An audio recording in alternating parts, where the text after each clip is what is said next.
Es disculpas, sau uma das maiores ilusos que o ser humano cria para evitar a responsabilidade pela própria vida. Elas parecem inofensivas no comico, quais razoáveis, mas com o tempo se transformam em correntes invisíveis que mantam voce preso exatamente onde está. Sempre existe uma justificativa pronta. Falta de tempo, falta de dinheiro, falta de apoio, falta de sorte. A verdade é que, enquanto você continuar alimentando essas narrativas, nada muda. Não porque você não seja capaz, mas porque decidiu, consciente ou inconscientemente, permanecer confortável na mesma versão de si mesmo. Chega momento em que é preciso encarar a realidade sem filtros. Ning vira resgatar voce, ning me perserá como a solução perfeita ou como a motivação eterna.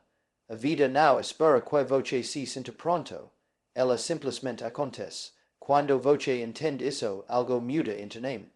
Voce para de perguntar por que isso acontece, e comigo. E começa a perguntar o que eu vou fazer a partir daqui. Essa mudança de pergunta é o início do fim das desculpas. Matar as desculpas não significa ignorar dificuldades reais. Significa parar de usá-las como muletas emocionais. Muitas pessoas confundem explicar ou com justificativa. Uma explicação reconhece o problema, uma justificativa se esconde atrás dele. Quando você diz que algo é difícil, isso pode ser verdade. Quando você diz que, por ser difícil, você não vai tentar, isso é uma escolha. E toda escolha tem preço. O preço das desculpas é sempre o mesmo, arrependimento.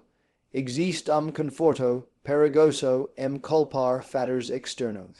Quando tudo é culpa do mundo, você não precisa mudar nada em si mesmo. Mas esse conforto cobra caro com o tempo. Ele rouba seu potencial, sua autoconfiança e sua sensação de controle. Pessoas que vivem de desculpas passam anos esperando que as circunstâncias mudem, sem perceber que a única coisa que realmente precisa mudar é a postura interna diante da vida. A verdade dura, porém libertadora, é que assumir responsabilidade devolve poder. No instante em que você aceita que suas escolhas moldam sua realidade, você deixa de ser vítima e se torna autor da própria história. Isso assusta, porque responsabilidade significa que não há mais para onde correr. Se der errado, você terá que ajustar, aprender e continuar. Mas também significa que, se der certo, o mérito é seu. E essa sensação de merecimento é algo que nenhuma desculpa consegue oferecer. O fim das desculpas exige honestidade brutal consigo mesmo. E admitir que muitas vezes você sabe exatamente o que precisa fazer, mas escolhe não fazer.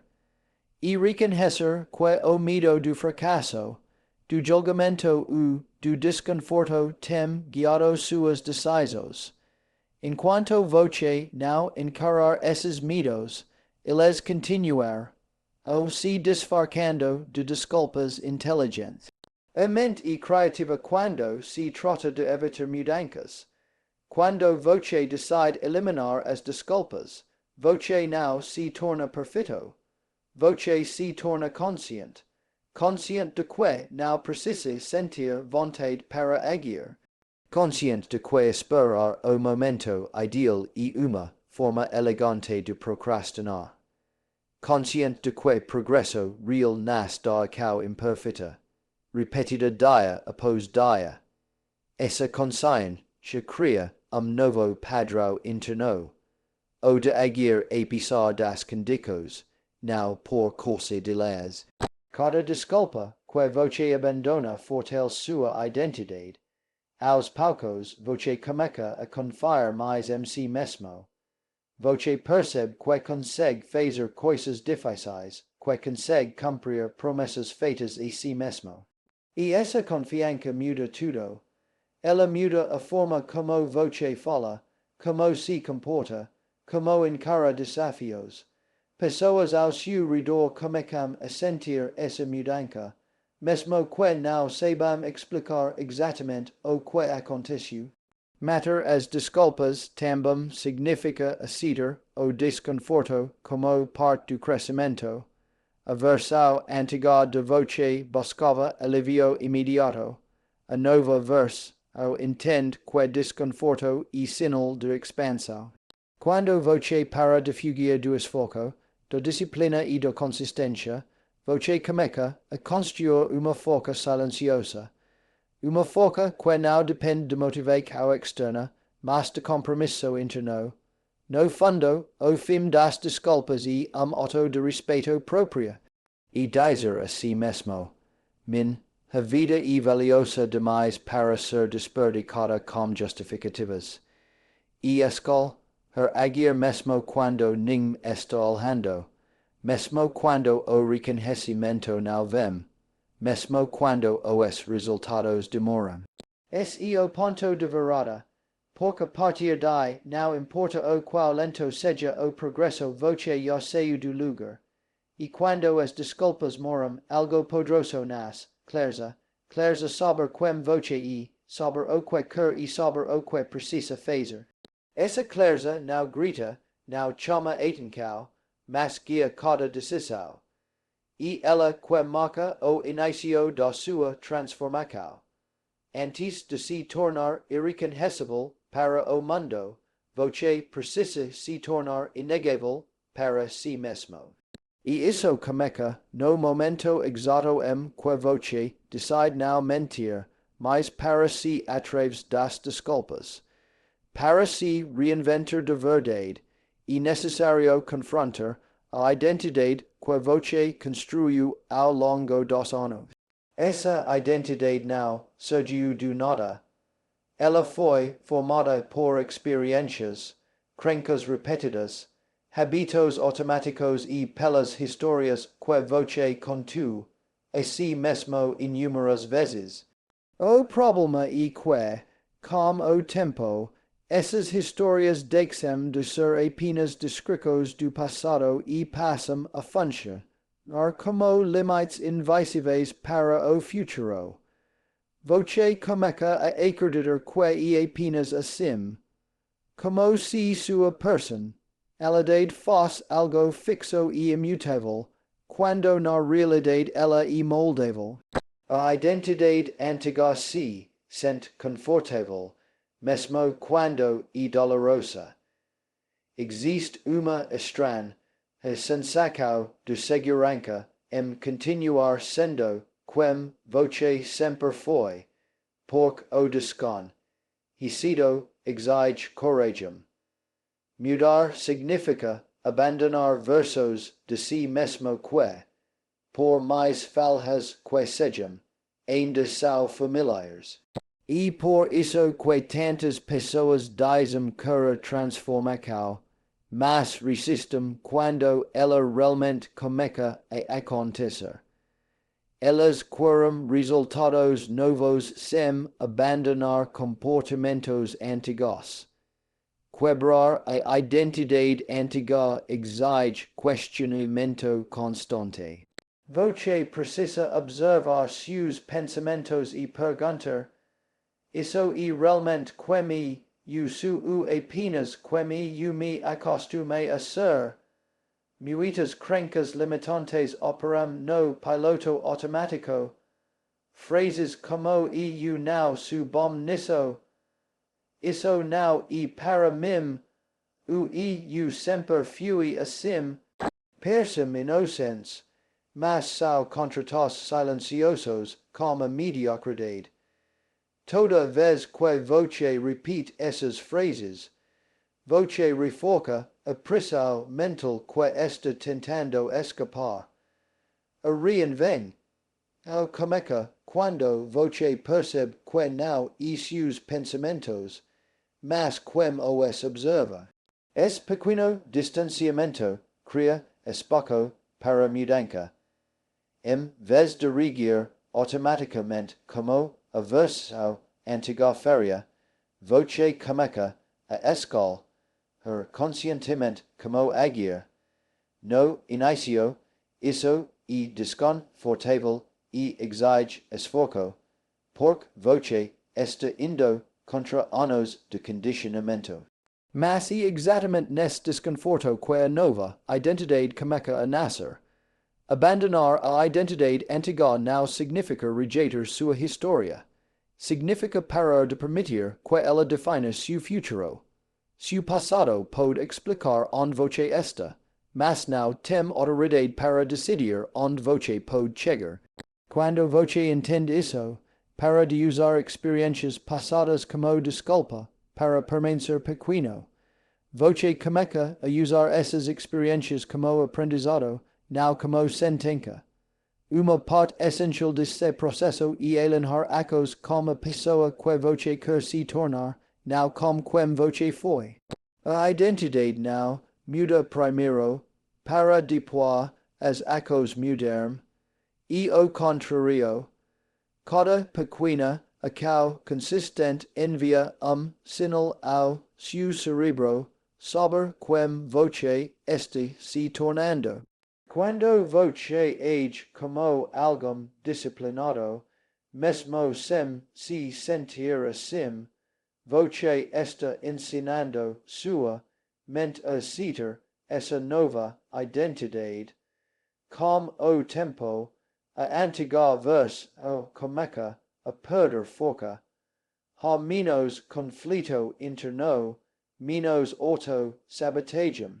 Voce passa a reconhecer padrões antigos surgindo, mas agora tem consciência suficiente para não se deixar dominar por eles. Isso não acontece de dia para o outro. E processo diário de escolha, repetição e paciência. Quebrar a identidade antiga também significa aceitar que nem todos vão entender sua mudança. Algumas pessoas se sentem confortáveis com a voz ou antiga de voce, porque ela não as desafia. Quando voce cresce, voce expõe limites que outros preferem ignorar. Isso pode gerar resistência, críticas ou até afastamentos. Faz parte. A reinvenção verdadeira exige a coragem de desapontar expectativas alheias para honrar seu próprio potencial. À medida que a nova identidade se fortalece, voce começa a sentir uma coerência interna maior. Suas palavras, acos e valores começam a se alinhar. Essa coerência gera confiança, não apenas nos outros, mas principalmente em voce mesmo. Voce deixa de se ver como alguém que tenta e passa a se ver como alguém que faz.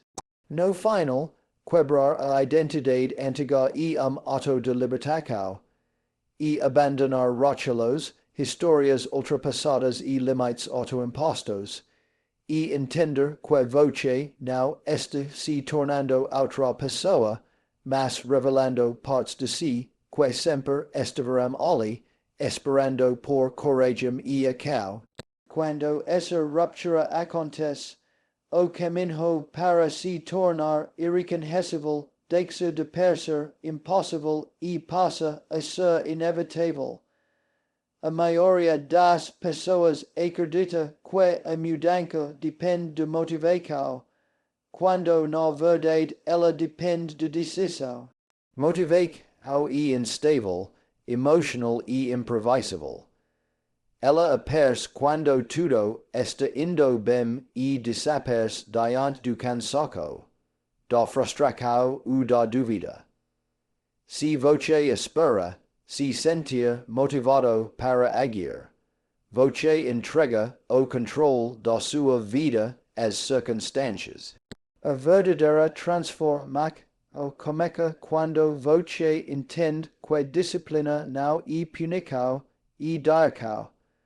disciplina e fazer o que precisa ser feito, mesmo quando voce não sente vontade, mesmo quando ninguém está olhando, mesmo quando o resultado ainda não é visível.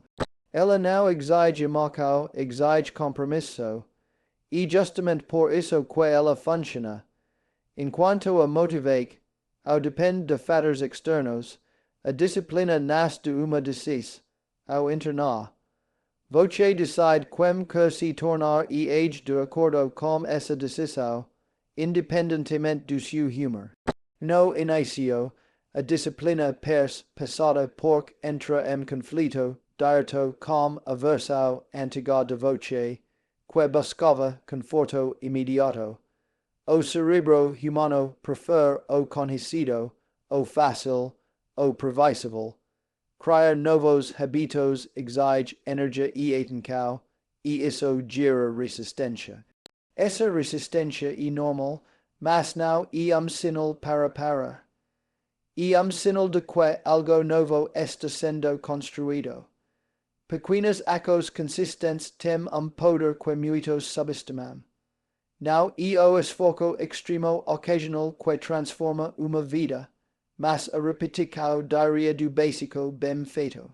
Quando você escolhe perser todos os dias, mesmo de forma imperfeita, você constrói algo muito mais forte do que picos de entusiasmo seguidos de abandono.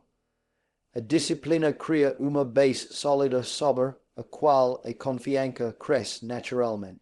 Outro ponto essencial é entender que a disciplina não significa rigidez extrema. Significa prioridade. Significa saber o que realmente importa e proteger isso das distrações constantes. Em mundo cheio de estímulos, a capacidade de manter o foco se torna uma vantagem rara. Cada vez que você escolhe cumprir compromisso consigo mesmo, você reforça a mensagem interna de que sua palavra tem valor. Com o tempo, algo interessante acontece. Aquilo que antes exigia esforço começa a se tornar automático. A disciplina, quando praticada com constância, se transforma em identidade.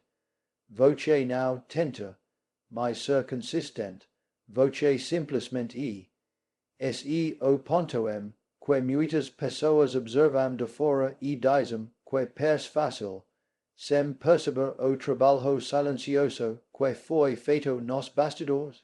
A disciplina também ensina paciência. Resultados reais raramente são imediatos. Há períodos em que você faz tudo certo e, ainda assim, parece não ser do lugar. Esses momentos testam seu compromisso, e é aí que a maioria desiste, não porque não seja capaz, mas porque confunde silêncio com fracasso. A disciplina permanece mesmo quando o progresso não é visível, porque ela confia no processo. Outro aspecto poderoso da disciplina é que ela reduz o conflito interno. Quando você decide agir independentemente da marco, você para de negociar consigo mesmo o tempo todo. Menos negociar, ou significa menos desgaste mental. Você simplesmente faz o que precisa ser feito e segue em frente. Essa clareza libera energia para coisas mais importantes, como criatividade e crescimento. Disciplina não transforma apenas seus resultados, transforma sua forma de pensar. Você começa a se enxergar como alguém confiável, alguém que cumpre o que promete. Essa mudança de autoimagem afeta todas as áreas da vida.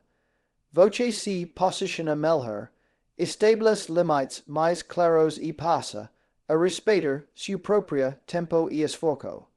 No processo de se tornar irreconhecível, a disciplina é a ponte entre quem você é hoje e quem você deseja se tornar. Ela não chama atenção, now jura aplausos imediatos, mas constroi algo muito maior, consistencia, a consistencia, muito mais do que talento usort, que separa aqueles que apenas sonam daqueles que realmente se reinventam. Chega momento que a transfor, mac ao deixa de ser interna e começa a se tornar visível. Now pork voce busco reconhecimento, mas pork a nova verse, ao de voce já não consegue mais se esconder. Seus habitos mudaram, sua forma de pensar mudou, suas ricos diante dos desafios mudaram. Aquilo que antes te derrubava agora te ensina. Aquilo que antes te paralisava agora te impulsiona. E nesse ponto que as pessoas começam a perceber que algo é diferente, mesmo que não saibam exatamente o que. A versão irreconhecível não nasce de grande evento, mas da soma de decisões pequenas feitas com consistência. Ela é construída nos dias comuns, quando ninguém está aplaudindo, quando o progresso é silencioso. Enquanto muitos desistem por não verem resultados imediatos, voce continua, porque já não depende de validação externa.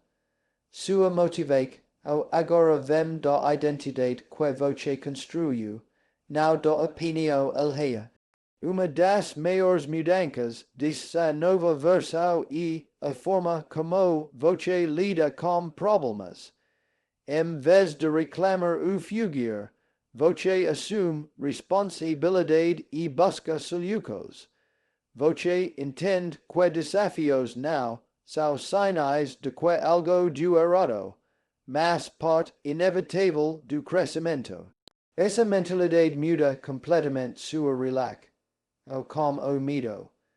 O medo não desaparece, mas deixa de ser obstáculo e passa a ser indicador de que voce está avançando para além do conhecido. Ser irreconhecível também significa parar de buscar e provar o constante. A antiga versão precisava ser aceita, elogiada, compreendida. A nova versão, ao sabe que me para onde está indo, isso não a torna arrogante, mas firme. Voce aprende a dizer não sem culpa, approachar seu tempo e sua energia, a escolher ambientes que favorecem seu crescimento. Essa clareza cria uma presença forte, silenciosa e confiante.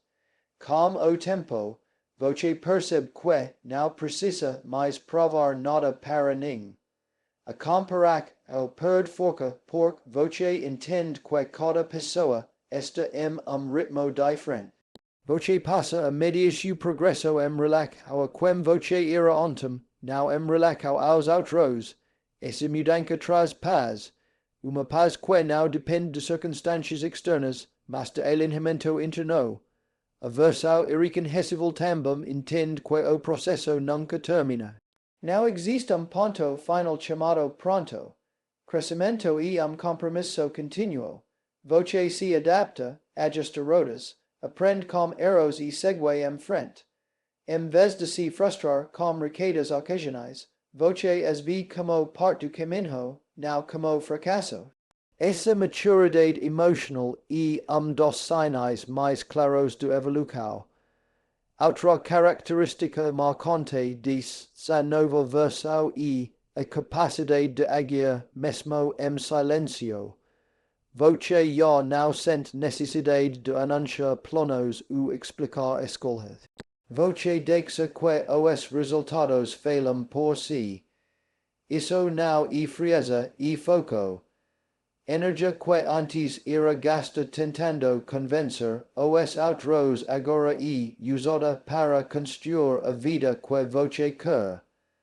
No fundo, tornar-se irreconhecível é ato de liberdade. Liberdade de padrões antigos, de expectativas externas, de limites autoimpostos. Voce não se torna algo distante de quem era, mas algo mais alinhado com seu verdadeiro potencial.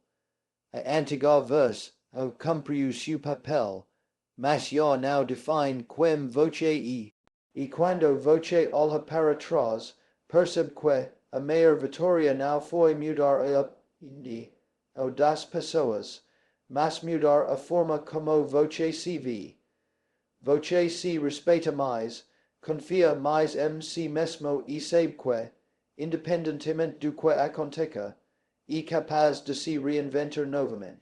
Essa é a força da versão irreconhecível.